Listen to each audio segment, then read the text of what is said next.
I don't want that anyway.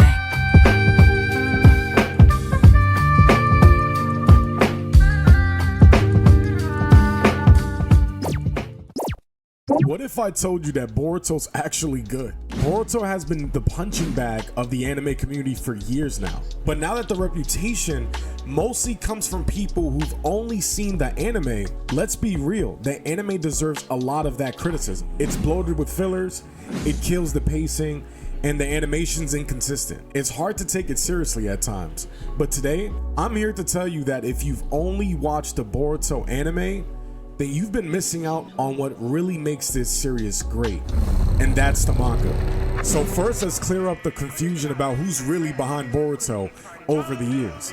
A lot of people assume that Masashi Kishimoto, the original creator of Naruto, wrote Boruto from the beginning, but that's not true.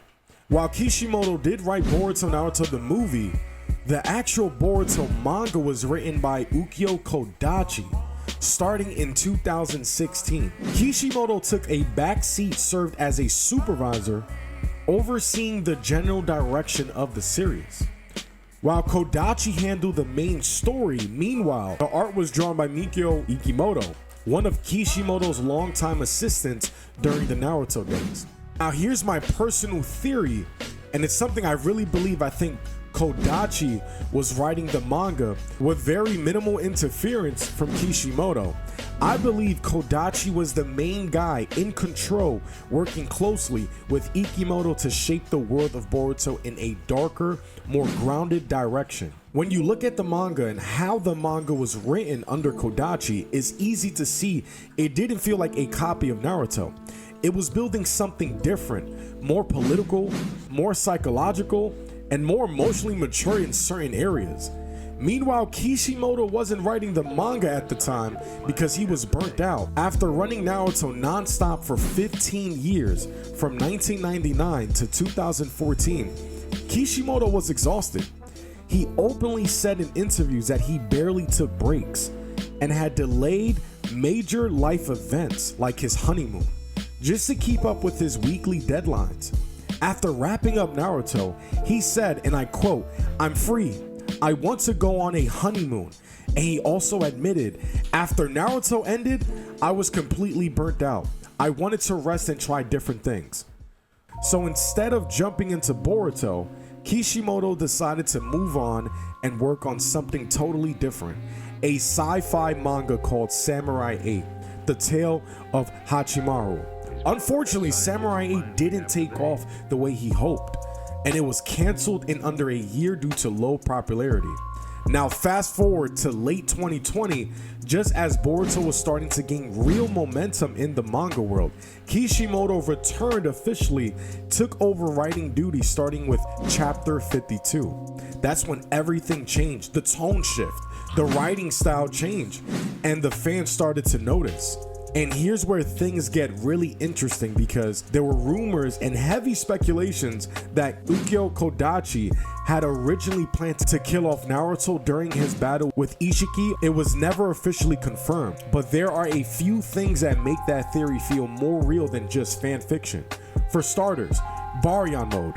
When Naruto uses Baryon mode against Ishiki in chapter 51 and 52, Kodachi's final chapter, it's made very clear that using the power comes with a fatal cost. Kurama even tells Naruto straight up that using it will kill him. Everything about that moment felt like a final send-off, a legendary shinobi sacrificing himself for the next generation, and it was the perfect setup for Naruto to go out in a blaze of glory.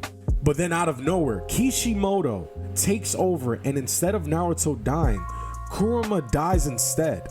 That twist didn't just feel surprising, it felt like a total change in the direction, a rewrite, like someone stepped in at the last second and said, "No, we can't kill Naruto, that's our mascot." Kodachi's version of Boruto had more serious consequences.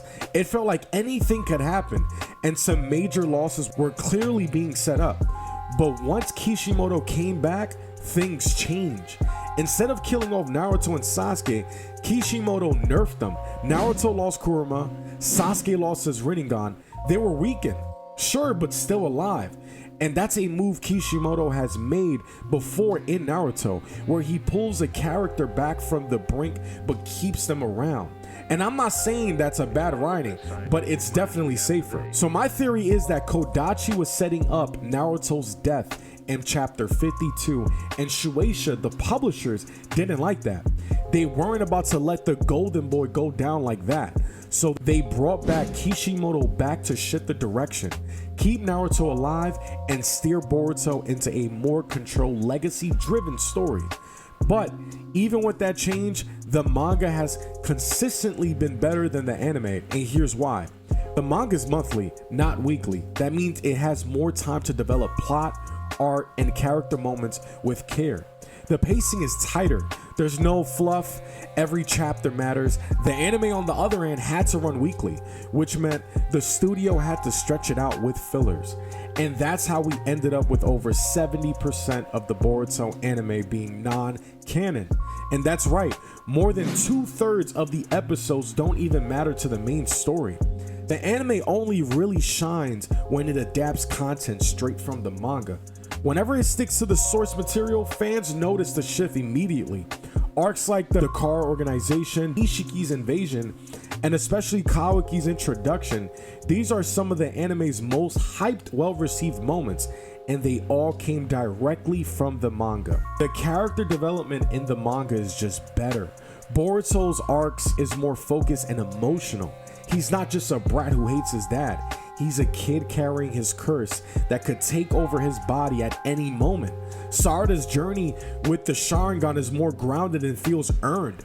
Kawaki's trauma, his backstory, and his growing bond with Boruto is one of the best new rivalries in shonen right now.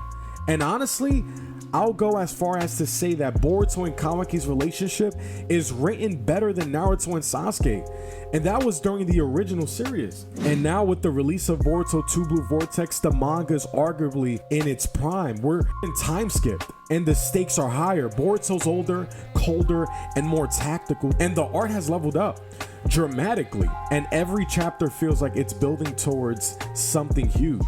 If you dropped Boruto early and only saw the anime, this is the perfect time to jump into the manga. The manga is doing what the anime never could, telling a focused, emotional, high-stakes story that respects the past while building something new. Let me know what you think in the comments down below. Have you read the manga? Did you drop the anime and never look back? Or are you one of the few who stuck with both? Either way, and if you enjoyed this breakdown, please make sure to like the video, subscribe, and stay tuned, because in my next upload, we're diving into exactly why the anime failed and what it took to fix it. Thanks for watching, and I'll catch you in the next one. Peace.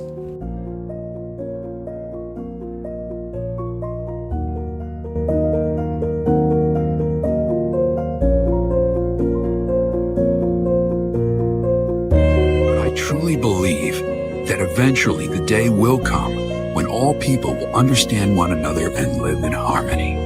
Boy, it sounds kind of complicated to me.